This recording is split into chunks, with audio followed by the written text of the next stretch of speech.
Up until about 300 years after Jesus' death, reincarnation flourished was part of the fractured Christianity throughout the Middle East. I was amazed by how many Christians do not know how the Christian religion was founded. And the Christian religion was founded initially, and Jesus was an Essene rabbi, so were the disciples, and basically they taught reincarnation and pre-existence. That was part of the original teachings of Christianity. We are nothing but energy, and energy never dies.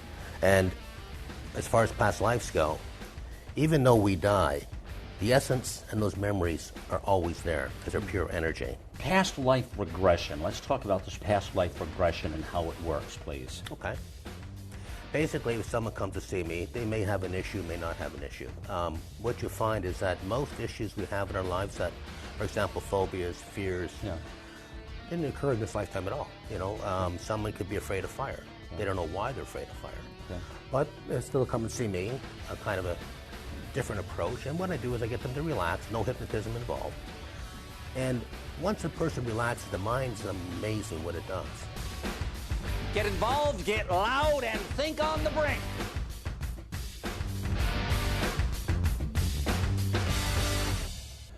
Well, deja vu. We've all experienced it, that strange familiarity which causes us to wonder if we've been in a place before or possibly dreamt about it. Or we meet someone and we can't shake that feeling that we've met before or that we know this person from somewhere, but we don't know quite where. Well, it's Malcolm Out Loud. Welcome to the show. Our guest today is Douglas Casimiri. Doug is the author of the newly published book, Christians, Remember Your Past Lives, Learn How. He is certified in the science of complementary healing and past life regression, facilitation, and joins us today to share his 20 years of experience with reincarnation and healing. Should be a fascinating conversation. How you doing, Doug? Good, thank you. All right, let's talk about it. New book, and out, Christians, Remember Your Past Lives, Learn How. So let me start with this. I'm fascinated with the whole thing because there are times where you sort of have this eerie feeling like you've been somewhere before or something. That happens a lot to me, actually. So what does it mean? Well, maybe you have. A lot of times people don't realize that even if you don't believe in reincarnation, everyone has past life memories. Everyone. And basically, a lot of times you could be actually reliving a time and place before. And that we don't know for sure until we actually regress you and find out for sure if that was the case. So this happens to everybody? I find that it happens to people that are very aware of who they are. Of who they are in this world. That's interesting. That is interesting. Okay, all right. So bring me forward in yourself and write in the book and how you discovered this. I mean, this is not a normal hobby for somebody, really, huh? How did you've been at this for 20 years? Tell me how it came into your life, your own experience, and all the way to today and this book. And well, it started years ago when I was studying the martial arts with a Japanese guy who came from Japan, and he was extremely spiritual, and he believed in energy, and I was a young kid at the time, and at that time I didn't give it much credence. But as I grew older and started working more and more in that field, I realized that we are nothing but energy, and energy never dies. And as far as past lives go, even though we die, the essence and those memories are always there because they're pure energy. And I just was fascinated with the subject, and I've been in it ever since then. And the reason I moved a little bit too, as the name of my book, Christians, Remember Your Past Lives, is because I was amazed by how many Christians do not know how the Christian religion was founded. And the Christian religion was founded initially, and Jesus was an Essene rabbi, so were the disciples, and basically they taught reincarnation and pre-existence. That was part of the original teachings of Christianity. And I found this out because I was with friends of mine, and one was a professor at a university, religious university, and I was discussing the idea of writing a how-to book about reincarnation, and he looked at me like dumbfounded. And that made me realize that really people don't understand the subject, especially Christians. Right. So you've targeted Christians. Yes. Interestingly. I mean, and so it's when you think of Christianity, you don't really think of reincarnation. Well, that's because it's been removed. If you look at historical facts, up until about 300 years after Jesus' death, reincarnation flourished was part of the fractured Christianity throughout the Middle East. And then Constantine, the emperor of Rome, decided to formalize the Christian religion. And what they did was they gathered people together, And they decided to keep what we're going to put into the Bible, what are we going to take out. And this is actually historical, well-documented information here. And they decided to remove reincarnation from the Bible and Jesus' original teachings at that time. And then what they did, again, it's a historical fact, you can look it up, they went around and they rewrote the Bibles, and they went around, and anyone that didn't conform, they were naturally executed. And that went on forever. They were executed? Yes, they killed thousands of people. Really? And then again in the 5th century, in the Council of Nicaea, they did the same thing because reincarnation still flourished. The Gnostic Christians were really the true followers of Jesus at that time. They stuck with Jesus and they believe in reincarnation. And so they decided to have another vote with East and West Rome. At that time it was split. While the people who were on the way, the popes on the way to vote for reincarnation, were murdered on the way. So only the people for pro-removing reincarnation from the Bible showed up. And again, it was removed from the Bible. People will ask, why to remove it? Well, it's very simple. For power and control. See, they did not want the people to believe there was anything other than one lifetime where they can control the person. Better do as I say, if not, you're going to hell, basically. So that's how they controlled the population. Sounds like they're still doing that today in politics, buddy. They still are. Yeah. Past life regression. Let's talk about this past life regression and how it works, please. Okay. Basically, if someone comes to see me, they may have an issue, may not have an issue. What you find is that most issues we have in our lives that, for example, phobias, fears, didn't occur in this lifetime at all. Someone could be afraid of fire. Okay. They don't know why they're afraid of fire. Okay. But they still come and see me, a kind of a different approach. And what I do is I get them to relax, no hypnotism involved. And once a person relaxes, the mind's amazing what it does. It'll actually go to the exact, I'll ask the question, take me to the exact spot where this fear began. Takes you right there, and we talk about it. So you counsel people? Yes. I see. In a very non-suggestive way. That's why I don't follow, you got to be very careful, don't to lead anybody in any different direction when they're under, or put anything into their mind. Is this a hypnosis? No, that's why I don't hypnotize. It's just a relaxation technique. Just a relaxation, so people are being honest with you. It's in a. That's right, and they can open their eyes anytime and forget about the memories if they're in fear or afraid, or I've had places where women were being raped and they had to open their eyes, for example, at that time, and because we don't, you're always sort of, even though you're totally relaxed and memories are there, you're fully aware that you can open your eyes anytime, and I'm right there with you, reinforcing the conversation, reinforcing the safety factor of it. Okay. But it's amazing the things that I've had a few things in my book about. Truly amazing what people do that carry forward throughout lifetime. Oh yeah.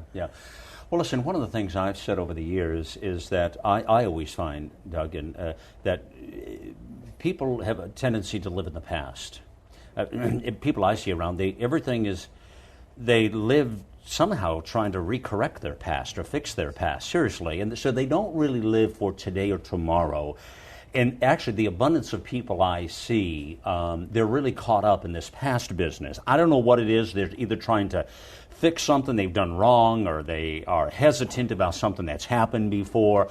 I find it a real sickness with people. It's actually one of what I call a human ailment, is living in this past business. I agree. What is there to that and to what you're saying? Help me with that. I don't think the two are really connected in that sense. Okay. That's my own personal opinion. I know, same thing, a lot of people live in the past. And I think the key is you cannot change the past.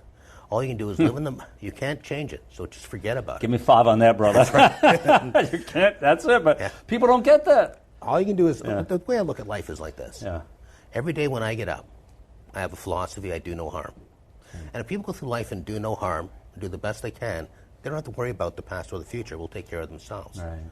But people do get caught up in the past. I have a lot of people around me that are like that, and no matter how much you have this conversation with them, they don't live in the moment at all. Their life passes them by that quick. Tell me what you know about what you've discovered about your own past life or lives.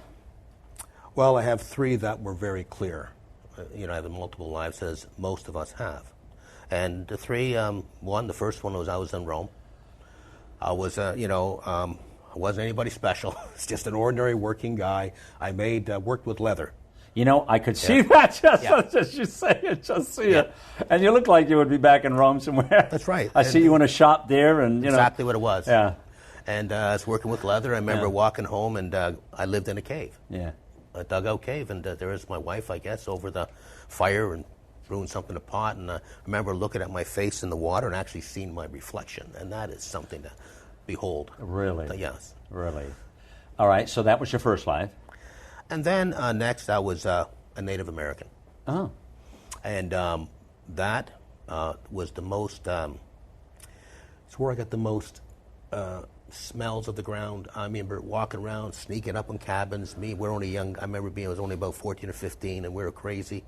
And we'd sneak up on settlers in their cabins. We'd try to look in the windows. And I remember the feeling of being there, smelling the grass, and seeing the smoke coming out of the cabin. And then the last time I was black, and I was a sharecropper, just around the Civil War. And that was a brutal, brutal job. Huh. And at nighttime, we'd all huddle in this little hut over a small little piece of candle. It's very, very profound. All right, so now if this is your fourth life, let's say, what brings you back in this fourth life? Actually, there's actually a blueprint. When you pass on, I've taken many people through their own death experience. I think that's something everybody should experience. When you come out the other end, you realize there's no fear. You're there. And what happens, another thing that's really curious even to me with all the people I've done is some people will come back in 30 years, some people will be 500 years, and there's no rhyme or reason when the people return. But they choose when they return. And there's actually a blueprint for your life, and it's been well documented. A lot of people I've taken back, they actually picked situations they wanted to be in this lifetime. And wow, it's heavy. It's heavy. Heavy, man. Yeah. Tell me about some of the common signs and symptoms, if you will, that people experience due to their own past life conflict. Are there some signs or symptoms that most people relate to? Well, yeah, the biggest signs and symptoms are they do things they don't know why. They do things that are out of character. Right. That could be good or bad. Right. And I think, where did that come from? Why do I act like that? And a lot of times you find it's not from this lifetime at all. Right. From another lifetime. That's correct. Somehow. That carries forward. Well, our mind is a very powerful. Well, the big part of the mind, too, when people realize that energy is. The energy. Reincarnation has a lot to do with karma, also. Because karma is a whole subject in itself, and it can happen in 1 second, 1 hour, or 1 year. Whatever you do, there will be a response to what you do, positive or negative. And even in previous lives, there was a lot of negativity you had in that life. Well, that comes back again to repeat itself. Okay. And that's why in Jesus and other spiritual leaders, they taught how to reach perfection. Okay. All right. We talk about this past life regression. When you do this, how long is a segment? I want to understand. Well, the first segment is the longest. It takes about 2 hours. Okay. And that's only because we've got to go through the process of relaxation. Once we do that initial part, which takes about 40 minutes, the next time I regress you, we're done quick. Okay. A few minutes, I can have you down, relaxed. So it's only the first one that takes time. Then after that, an hour. Okay, all right. So, all right, now today's first time I've met you. Of course, I did have you on our national radio program recently, and so this is the first time I've met you, though. And don't tell me now, but if I asked you to, when we call past life regression, look at my own, would you be able to? Absolutely. So you would? Yeah. All right. All right, well, that should be fascinating. I have some thoughts to this, too, as well, by the way. That's right.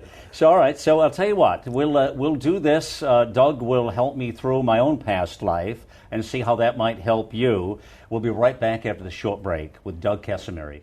Get your home organized now with Closets by Design and get 40% off plus free installation. Custom closets, garage cabinets, home offices, wall beds, pantries, laundries, hobby rooms, and more. To schedule a free in-home design consultation, call 1-800-BY-DESIGN or visit closetsbydesign.com for more details. Well, welcome back here. We're with Douglas Casimiri. The book is Christians Remember Your Past Lives, Learn How. That's the book. And let me give you also Doug's website while I'm thinking of it, Past Life Regression. pastliferegression.webstarts.com, and we'll put it up on the screen for you now, pastliferegression.webstarts.com.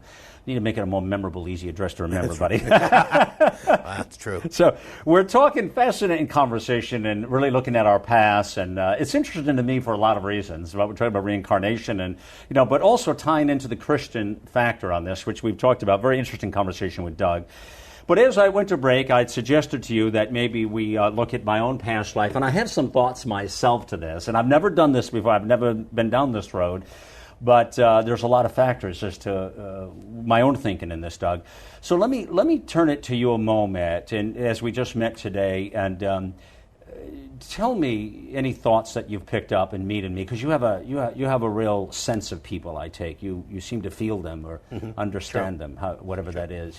Well, it's obvious, Malcolm, first time meeting you, that you've had many past lives, and they've been all different factors.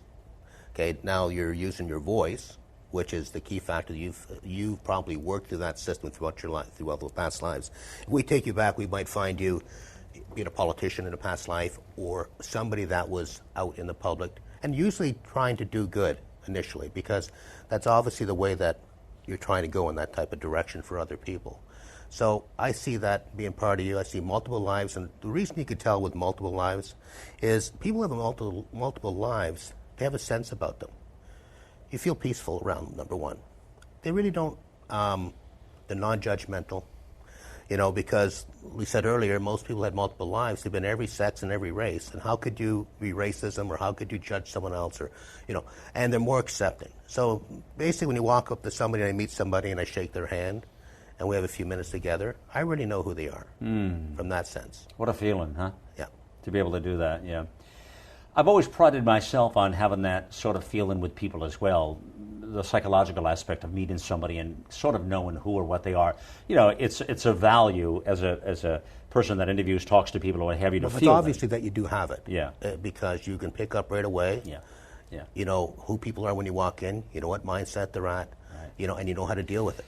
And the key to life, you've already picked up on it, Doug, is to make people around you comfortable. I always say, treat people the way you wish to be treated.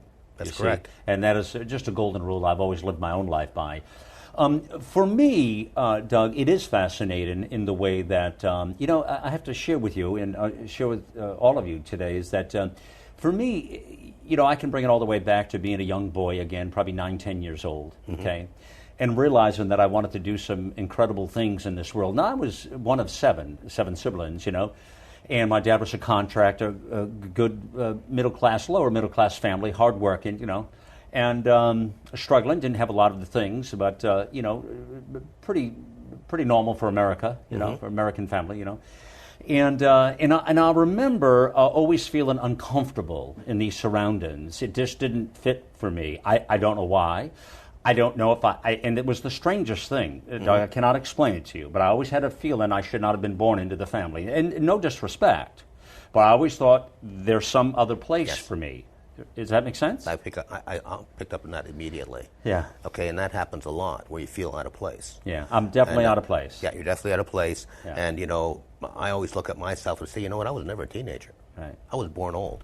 Right. And, even when I was younger, same thing. I wasn't, didn't carry on, didn't go get drunk at 14 years old. I just had a different agenda. We grew up early. That's right. Yeah, that's that's what I did. I grew up very early. And that sense definitely came from a previous life that you were most, you don't remember it, but it's close to you.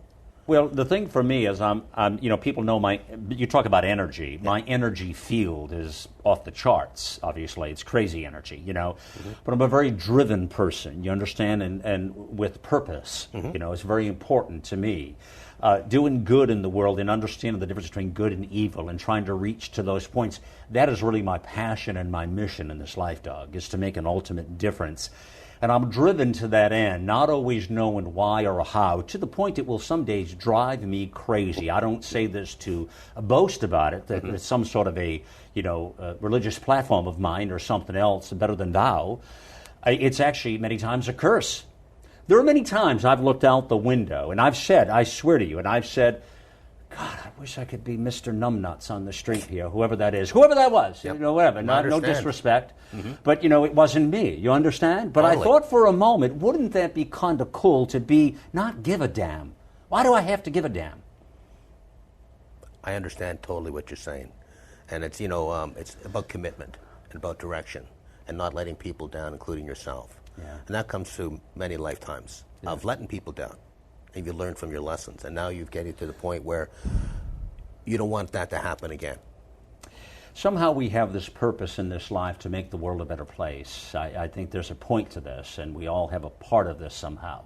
My part of it is to reach with people and connect the good in humanity and help. For me, what gets me on this platform and what rattles me is to go after the injustices in the world. That is really what is a driving force for me, which is why things that, that mock children and minorities and things of that nature are things that definitely will get the best of me, you see. And I won't stand for it, or I will go the extra mile and say, well, we can't have that. I've taken on many times pedophilia on this platform. I've taken on, evil people, things that they've done, things of that sort, because I think that, as well as big corporations and big government and, the injustices, if you will. So that is sort of it. So back to the whole reincarnation thing. So I look at that, and the whole conversation is amazing to me, because I do look at my past and I wonder where it all comes from. None of it makes any sense in my life. Oh, it makes sense to me. Yeah? Yes, it does. Well, you're a first then. No, it does make sense to me, because it's obvious that in previous lives you've been through a lot of injustices. And you might have caused a lot of injustices. And that's why we're doing the correction part. That's why you stay so focused now, to make sure that doesn't happen again. And I find that with a lot of people that have been multiple times back. Interesting. They have a focus. I've even thought about running for political office, what have you, but they would assassinate me, of course, because what you just said is, it's about that, but at the same time, too many people today are for sale. There's a price to that. I'm not married to that price. I'm not available for that. So I think that's a different thing. That makes sense. Yes, I mean, most politics is about price. It's all about price. It's all about donation. It's all about power. That's right. It's about the power they seek, many times for the wrong reasons, obviously, right? That's correct. So this is a different conversation that we're having, clearly. All right, so let's talk about why. I want to bring it forth again to understand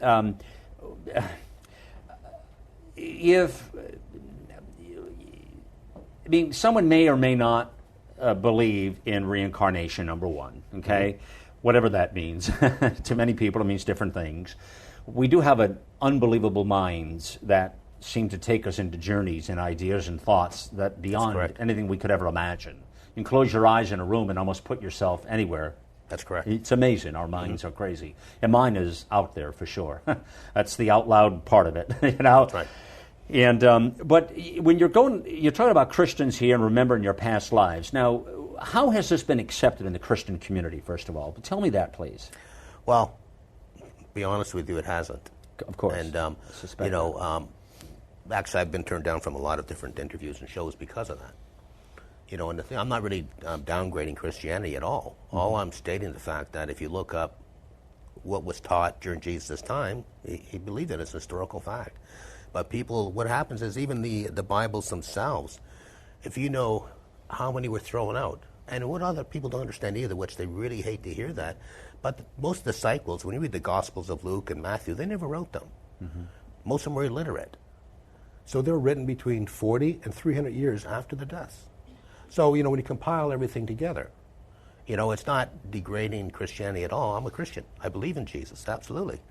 But there's how it was founded is a little bit different than it's portrayed by the mainstream churches. Okay.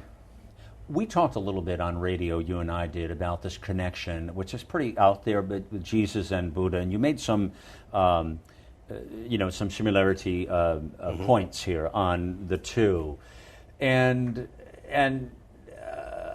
tell me more about that. I mean, and is that where people kind of pause and kind of roll their eyes when you talk to them about something like that Jesus and Buddha may be the same? Well, that's, I take it to that level. It's kind of like just to put it out there. That it could be. Yes, it could be. I'm not saying it is. I think we have to qualify the could then. Yes, that's because true. I didn't get that initially. I thought, well, this guy can't be. No. It's just that if you read the teachings of Buddha and the way Buddha was born in the manger to a virgin, everything, walking on water, feeding the masses, from everything that Jesus has done was done prior by Buddha. Even the same speeches and sermons they gave on the mounds are almost identical word for word. And to me, I look at it as a continuum of this intelligent force who's all of us, and there's certain people that are chosen to move this thing forward. And obviously, and I say it a little tongue-in-cheek, but basically, if you looked at Buddha's teaching and Jesus' teaching, you would think they're the same person. It's really ironic. Yeah. So what do you make of that? Well, there's a couple theories behind that. I mean, it could actually be that if you look at the founding of Christianity itself with Jesus, a lot of them, these teachings were taken from Buddha. And actually, if you look at other chapters in the Gospels, they don't say Buddha, but they've taken it from Eastern religions. And what they did was, this is part of the formulation of the Christian religion. They took pieces from every different religion. And a lot of the things we believe with the angels and all these other things didn't come from Christianity. It was from the, starts with a Z, forget it off the top of my head, religion that conquered Israel at that time. And they picked up all these things that religion carried, they brought them into Christianity. Okay. So it's part of the forming of it. It's not anything wrong with that. That's how all things are formed. They take pieces from different places, and that's how everything's formed. Okay. So, Doug, one of the things I'm thinking that I can take from all of this is the fact that, you know, to be in touch with yourself, to know who you are as a person. And I've always used this, as a mantra in my platform, really through my life, is that if you know yourself, first and foremost, and you're comfortable with that, I think you can relate to almost anything out there. That's correct. You agree with that? That's correct. And past life regression helps you with that because it's going to bring you back to issues that you can look at what you did in a past life. It makes you better in this life because you see why you're doing certain things in this life that you shouldn't be. Well, it is about being better, That's us, right. Better me, who I am, and again, accentuate the positives, right? And work on some of the negatives because we all have both. That's correct. I'd like to think I'm all positive, but it's not really that way, you know. That's correct. I mean, I think so. If that's the goal, then I like the idea of past life regression and understanding who that is. Now, I don't know how my Christian friends will look at this. I really don't know. And I didn't have a chance to really check in. I was going to check in with some of them and say, what do you think of this? You brought my ears up, too, a little bit earlier. We'll talk about this again at another time, about those pieces coming out of the Bible. That is fascinating to me, that early part of the conversation we had in part one. Mm-hmm. Come back to that at another time. That strikes me as something we need to cover. Is that just a hypothetical statement, or do you, you've researched historical facts. And do you know what was actually pulled out of the Bible? Well, what happened was Constantine connected all the writings, and they sat together and decided what to keep. No, I don't know what. So we don't know what that is today, no, but they kept what they wanted in the Bible. But we don't know what they took out. It'd be fascinating if that could... Well, there is research in that, and with the Gnostic scrolls that were found in 1945 and 1947, the Dead Sea Scrolls, a lot of that stuff was brought back, and about reincarnation was found in skulls. They never, in the scrolls, they never had a chance to take it out of there. Still original, so that's where all that stuff came back from. Incredible. Again, the book, folks, is Christians Remember Your Past Lives, Learn How. Douglas Casimiri. Again, as always, there's something to learn from everything, and certainly there is right here. Past life regression. Who would have thought? I learn something every day, man. So, again, this is Malcolm Out Loud. Remember, get involved, get loud.